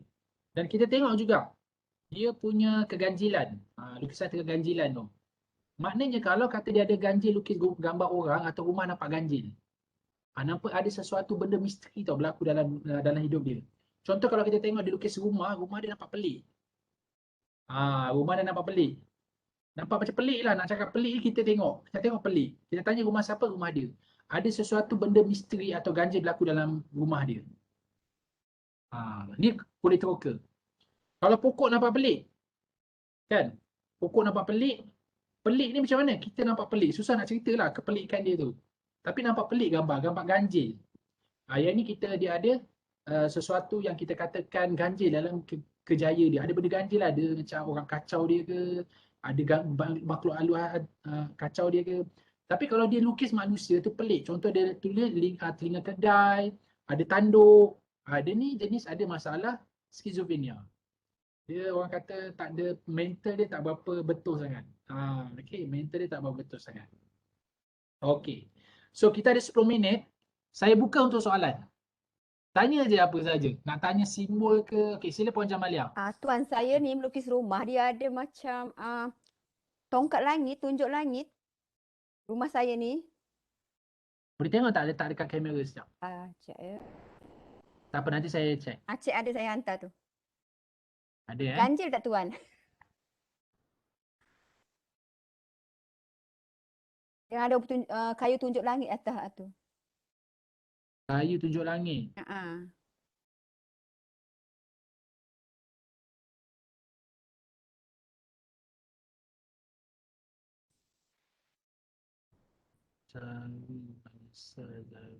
Wajah Malia.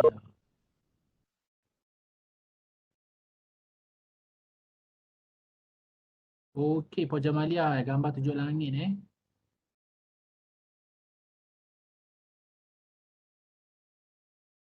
Maksudnya apa yang pelik Puan nampak kat situ? Adakah lukisan ini pelik? Kalau gambar tunjuk langit tu tak pelik Puan. Okey. Tak pelik. Okey, ada soalan. Buka soalan. Okey. Okey, yang ni Puan Zarinawati Okey, Puan Zarinawati. baik, Tuan, saya nak tanya berkenaan dengan seorang murid saya. Betul. Dia selalu suka ambil kertas lukisan dan dia selalu tulis perkataan besar-besar. Perkataan tu mengikut apa yang ada di dalam kepala dia lah. Dia tulis je. Lepas tu dia akan warna-warnakan perkataan tu. Memang cantik lah tulisan dia. Okey, lukisan dia biasanya objek tu dia lukis apa? Biasa dia akan lukis kartun. Dia akan bukan lukis, dia tulis. Contohnya Doraemon. Macam itulah. Dia melibatkan yang kantung-kantung macam itulah. Lepas tu lukisan tu dia suka lukisan yang besar. Kalau Puan tengok dia agresif tak? Dia agresif apabila dia suka mencari bahan bacaan. Dia tak suka sangat ikut apa yang arahan cikgu, tapi dia suka buat arahan sendiri. Dia keluar kelas, dia selalu cari bahan bacaan dan dia suka baca. Okey, kalau kata dia lukis Doraemon, dia warnakan, itu adalah dia memang dia suka tengok kartun lah. Dia tak Pertama dia suka tengok kartun. Dia tak lukis gambar, dia tulis perkataan. Semua perkataan dia tulis. Dia tak suka lukis gambar. Okey, dia ni jenis disleksia ke? Autistik. Autistik Okey, autistik ni ada satu kalau kata dia tak suka lukis gambar tapi dia lukis tulis, dia susah nak ingat tahu benda. Dia susah nak ingat. Kalau dia kalau kita bagi dia jalan, dia susah nak ingat balik jalan balik. Adik ke dia macam tu? Okey, dia macam pening-pening sikit lah. Dia lupa gitu kan. Macam kalau kita contohkan, kita bawa dia pergi surau, lepas tu kita tinggalkan dia tak akan boleh balik. Betul-betul. Sebab gambaran minda dia dia tak banyak gambaran picture tau. Dia banyak tulis. Ya, dia banyak tulis. Dia lebih kepada menulis. Tulis Dia banyak menulis. warna-warnakan. Dia warna. Cuma dia punya kelemahan dia adalah dia ni jenis susah nak mapping tempat tau. Kalau kita tinggalkan kat situ, walaupun dia dah banyak kali lalu tempat tu lah, tapi dia akan lupa. Dia lupa cari jalan balik. Baik, okey. Betul ke Puan Zainawati? Betul-betul. Betul lah, ada kadang-kadang lah. Itu sebab kalau dia keluar, saya rasa dia tak pergi jauh. Ya. Biasanya kalau dia pergi kantin, dia seorang dia macam pening nak cari jalan pulang. Dia memang tu dia punya minds lah. Dia biasanya jarang orang nak lukis perkataan. Biasa kalau orang normal dia akan lukis gambar. Sebab minda kita ni minda gambar. Dan lagi satu, kalau saya tahu dia suka buku yang banyak tulisan. Ya, betul. Dia suka selak-selak kan? Betul-betul. Dia baca dia selak-selak kan macam tu kan? Ya. Macam tu lah pattern ni. Dia suka tulisan. Jadi orang macam ni apa kekuatan dia tau? Bagi dia buku banyak, biarkan dia pening. Kalau tidak tak boleh kawal. Kalau tidak tak boleh kawal dia. Kalau tidak dia macam dia tak boleh nak faham tau kita cakap apa dia tak faham. Bagi dia buku banyak biar dia pening. Dia suka baca kan. Dia suka baca pun dia selak-selak je. Dia tak suka berkawan, dia suka dengan buku. Dia betul, tapi dia tak baca sangat lah, dia selak je. Dia suka tengok perkataan. Ya. Lepas tu kita letak kat tempat dia tak tahu cari jalan balik. Okey, Puan dia ni kelemahan dia adalah dia tak boleh nak mapping dengan bagus otak dia. Dan dia punya bagusnya kadang-kadang kalau kita cakap dengan dia nombor dia boleh cepat ingat. Tu kekuatan dia. Mana kalau masuk pertandingan mengingat nombor, dia boleh ingat nombor. Jadi kan kalau Puan panggil dia, pernah tak Puan kata kat dia, okey ingat nombor ni 6237. Boleh bagi panjang lagi. Puan tengok itu kelebihan dia. Mungkin dia boleh ingat. Macam kita dah kalau 7 nombor kita dah berabas sikit kan. Dia okey dari segi nombor tu dia boleh ingat. Betul. Puan boleh train dia. Ya. Okey. Itu saja. Okey, Puan Jamalia. Ya, silakan. Maaf Tan, banyak bertanya. Tak apa, bagus. Kesempatan yang ada digunakan sebaik. Orang lain tak nak tanya, Puan lah nak tanya. Puan, saya ada 2 soalan. Satu, Ya, sila. saya ada kawan, dia suka sangat ending tulisan ke apa-apa suka rama-rama. Lukis rama-rama. Lelaki ke perempuan? Lelaki. Okey, lelaki Puan Jamalia tengok dia ni manja tak? Manja lah. Manja kan? Dia manja orangnya. Jarang lelaki lukis rama-rama kan? Ini lelaki ni dalam badan dia besar tak? Besar. Besar kan? Ini orang kata apa tau? Dalam hati ada taman. Wow. Okey, satu lagi. Istilah tu betul tau. Dari segi psikologi betul. Memang ada orang jadi macam tu. Bukan ganas, dalam hati ada taman, betul. Memang Biasanya betul. orang yang gemuk-gemuk ni lah. Bukan maaf saya cabi lah. Biasa dia dalam hati dia ada taman. Dia manja sikit lah, manja. Satu lagi suka dipuji, kita puji dia tuan kan. Kita bagi Ah, motivasi dan sokongan. betul. Dia ni jenis orang nakkan sokongan. Yap. Jangan bagi dia down tau. Ya. Jangan kita bagi motivasi orang macam ni, jangan bagi dia down. Jangan compare dia dengan orang lain. Tapi motivasi dia, puji dia. Dia akan, motivasi orang ni berbeza tau puan tau. Dia ada orang yang kalau macam orang yang duduk besar-besar ni, kita boleh bagi dia. Macam contoh orang sukan kan. Mana boleh cakap lembut. Orang sukan kata, apa kau ni yang macam-macam. Dia boleh naik semangat dia. Tapi orang jenis macam ni kena bagi motivasi, bagi semangat, baru dia meningkat. Okey. Satu lagi Macam tuan. puan. Sila. Okey, kita ni kan apabila kita melukis, setengah orang ni dia suka mewarna. Setengah orang suka abstrak. Ya. Lukisan tangan by hand saja. Apa maksud dia tuan? Okey. Lukisan warna ni dia ada makna lain lah. Yang ni kalau kita pergi kursus, biasanya kita akan pergi level 2, advanced level. Warna ni biasanya adalah, warna ni ada lambang dia, tapi dia tidak memberi kesan lah sangat. Contoh kalau kita tengok cerita P. Ramlee, dia hitam putih. Kalau dia buat lawak, kita ketawa juga. Kan? Dia tak ada gambar, tapi dia menambahkan ekspresi. Contohnya kalau kita tengok, kalau dia banyak lukisan merah. Orang yang merah ni jenis orang yang semangat. Kalau orang yang biru ni jenis orang yang lemah lembut, tenang aja orangnya. Kalau orang kuning ni jenis orang apa? Orang yang suka macam dia keliru dengan hidup dia. Dia macam tumbang kambing. Kuning ni orang yang mula dia macam so-so tau. Dia macam tu. Kalau hitam, orang yang jenis hitam ni, orang yang jenis orang yang mudah murung. Dia jadi warna tu ada, tapi dia tak memberi kesan yang banyak lah kepada lukisan. Jadi kalau dia lukisan macam tu pun okey. Cuma kalau yang suka melukis ni, salah satu karakter dia sukakan keindahan lah. Dia lebih sukakan keindahan, dia sukakan kecantikan. Itu je beza dia. Kalau yang abstrak tu? Okey, kalau abstrak ni kita kena tanya dia. Sebab biasanya orang abstrak ni, dia jenis orang yang banyak falsafah. Dia falsafah hidup dia banyak kalau kita cakap dengan dia ni jenis berfalsafah sikit. Dia tak direct point. Dia jenis orang yang bukan, kalau cakap tu dia macam banyak falsafah dia tak macam direct. Macam saya cakap direct. Jadi kalau saya buka lukisan, saya memang nampak lukisan saya macam ni. Dia jenis orang yang abstrak ni, ada jenis orang yang berfalsafah. Nak suruh makan pun dia punya falsafah tinggi. Kadang kita tak faham apa yang dia cakap. Jadi orang yang lukisan abstrak ni biasanya orang yang terlalu jiwa dia halus dan orang yang berfalsafah orangnya. Sastrawan, biasa dia lukisan dia banyak abstrak. Terima kasih tuan. Sama.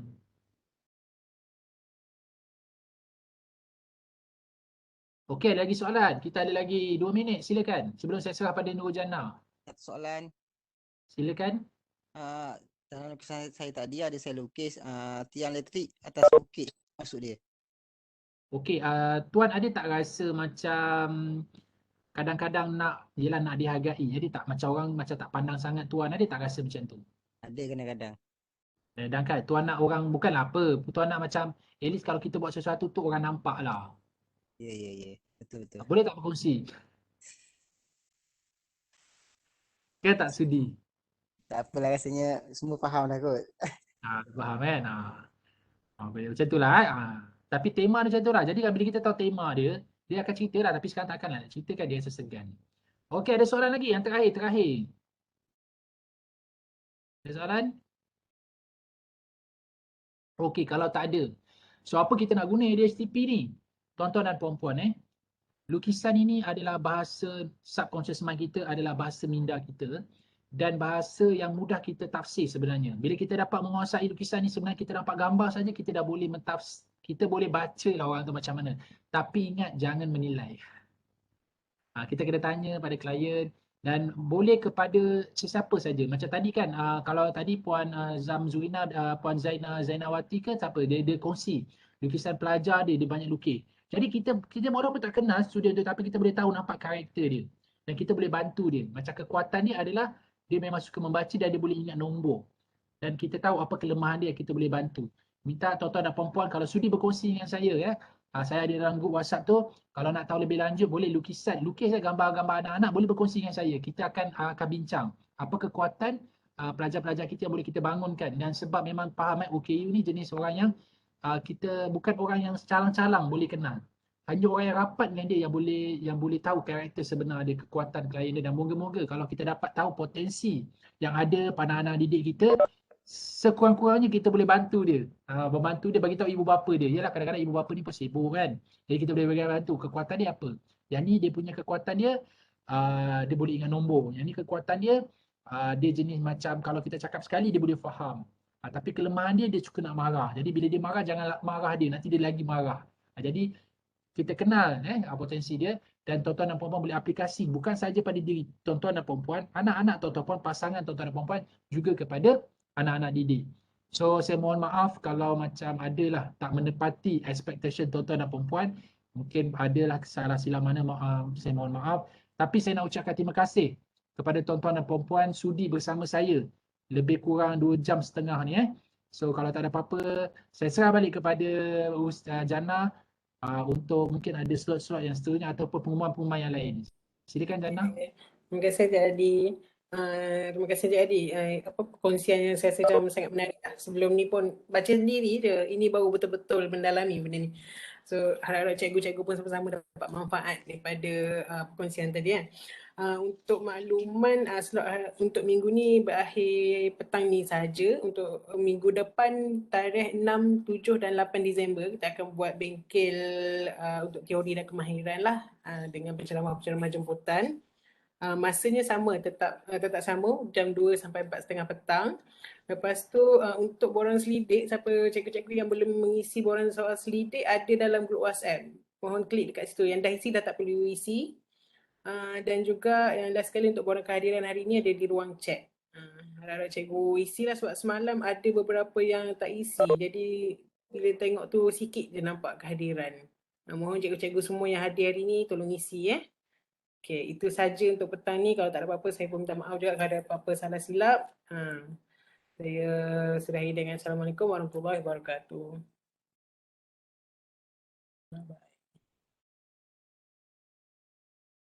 Waalaikumsalam warahmatullahi wabarakatuh. Terima kasih semua. Terima kasih Tuan atas perkongsian. Terima kasih Tuan, Puan. Jannah, kenapa tak ambil gambar Jannah? Untuk laporan kena ada. Lupa. Boleh tak siapa-siapa yang masih ada, kita buka kamera kejap. Saya lupa betul. Ya Allah.